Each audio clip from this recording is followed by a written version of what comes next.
شلون سكار طافي فلزمته مفرزه بالسياره مستعمل ما خلى واحد ما ضربه فاخذوه للسجن. قال بس يا ضابط بس اعرف شنو سبب القاء القبض؟ قال له شنو يعني تسال؟ بابا انت شارب ايش قد؟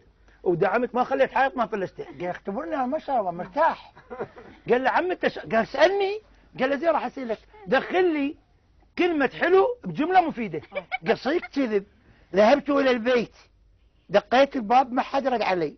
قال له وين الحلو؟ قال اصبر شوي. قال له ما شفت واحد عبرت السياج نزلت من السطح على الدرج. قال له يا ابني وين الحلو؟ قال يا سيدي اصبر شوي. قال رحت للمطبخ صحت على ام البيت ما جاوبتني.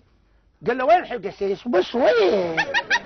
قال رحت للاستقبال ما لقيت ام الولد. فتحت غرفة النوم لقيت ام الولد ويا واحد قلت له حلو.